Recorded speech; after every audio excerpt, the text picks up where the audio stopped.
भगवान रुद्र के ब्रह्मा जी के मुख से प्रकट होने का रहस्य, रुद्र के महामहिम स्वरूप का वर्णन, उनके द्वारा रुद्रगणों की सृष्टि तथा ब्रह्मा जी के रोकने से उनका सृष्टि से विरत होना।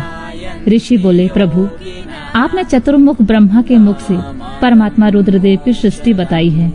इस विषय में हमको संशय होता है, जो प्रलय काल में कुपित होकर ब्रह्मा विष्णु और अग्नि सहित समस्त लोक का संहार कर डालते हैं, जिन्हें ब्रह्मा और विष्णु भय से प्रणाम करते हैं, जिन लोक संहारकारी महेश्वर के वश में दोनों सदा रहते हैं, जिन महादेव ने पूर्व काल में ब्रह्मा और विष्णु को अपने शरीर से प्रकट किया था, जो प्रभु सदा ही उन दोनों के योगक्षेम का निर्वाह करने वाले हैं, वे आदि देव पुरातन पुरुष भगवान रुद्र अव्यक्त जन्मा ब्रह्मा जी के पुत्र कैसे हो गए? तात, भगवान ब्रह्मा ने मुनियों से जैसी बात बताई थी, वह सब आप ठीक ठीक कहिए। भगवान शिव के उत्तम यश का श्रवण करने के लिए हमारे हृदय में बड़ी श्रद्धा है।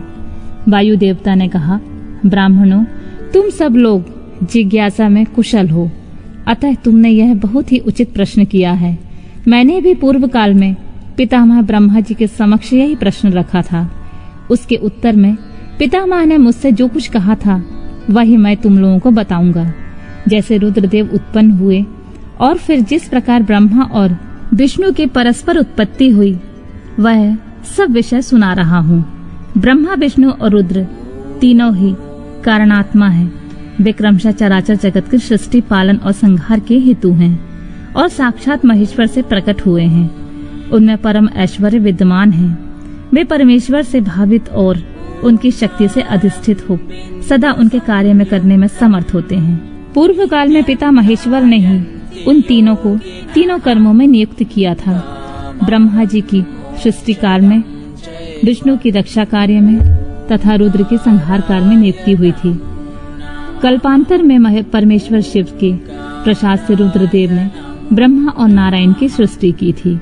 इसी तरह दूसरे कल्प में जगन्मय ब्रह्मा ने रुद्र और विष्णु को उत्पन्न किया था। फिर कल्पांतर में भगवान विष्णु ने भी रुद्र तथा ब्रह्मा जी की सृष्टि की थी।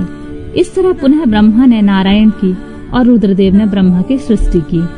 इस प्रकार विभिन्न कल्पों में ब्रह्मा विष्णु और महेश्वर परस्पर उत्पन्न होते और एक दूसरे का हित चाहते हैं। उन कल्पों के वृतांत को लेकर महर्षिगण उनके प्रभाव का वर्णन किया करते हैं।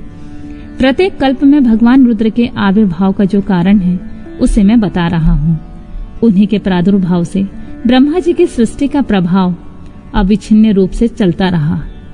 ब्रह्मांड से उत्पन्न होने वाले ब्रह्मा प्रत्येक कल्प में प्रजा की सृष्टि करके प्राणियों की वृद्धि न होने से जब अत्यंत दुखी हो मूर्छित हो जाते, तब उनके दुख की शांति और प्रजा वर्ग की वृद्धि के लिए उन कल्पों में रुद्रगण के स्वामी काल स्वरूप नील लोहित महेश्वर रुद्र अपने कारणभूत परमेश्वर की आज्ञा से ब्रह्मा जी के पुत्र होकर उन पर अनुग्रह करते हैं। वे ही तेजो राशि, अनामय, अनादि, अनंत धाता, भूत संहारक और सर्वव्यापी भगवान ईश परम ऐश्वर्य से संयुक्त परमेश्वर से भावित और सदा उन्हीं की शक्ति से अधिष्ठित हो उन्हीं के चिन्ह धारण करते हैं। उन्हीं के नाम से प्रसिद्ध हो उन्हीं के समान रूप धारण कर उनके कार्य करने में समर्थ होते हैं। इनका सारा व्यवहार उन्हीं परमेश्वर के समान होता है। ये उनकी आज्ञा के पालक हैं। सहस्त्रों सूर्यों के समान इनका तेज है। वे अर्धचंद्राकार के आभूषण से रूप में धारण करते हैं।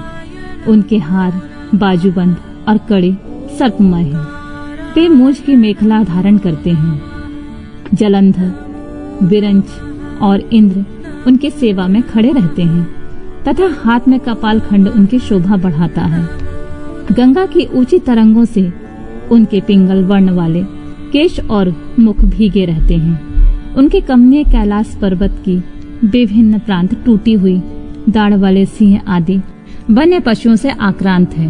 उनके बाएं कानों के पास गोलाकार कुंडल झिलमिलाता रहता है। वे महान वृषभ पर सवारी करते हैं। उनकी वाणी महान बेग की गर्जना के समान गंभीर है। कांति प्रचंड अग्नि के समान उद्दीप्त है और बल पराक्रम भी महान है। इस प्रकार ब्रह्मपुत्र महेश्वर का विशाल रूप बड़ा भयानक है।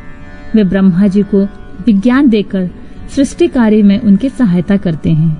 अतः रुद्र के कृपा प्रसाद से प्रत्येक कल्प में प्रजापति की प्रजा सृष्टि प्रवाह रूप से नित्य बनी रहती है। एक समय ब्रह्मा जी ने नील लोहित भगवान रुद्र से सृष्टि करने की प्रार्थना की। तब भगवान रुद्र ने मानसिक संकल्प के द्वारा बहुत से पुरुषों की सृष्टि की। वे सब के सब अपने ही समान थे। सब ने जटाजूट धारण कर रखे थे।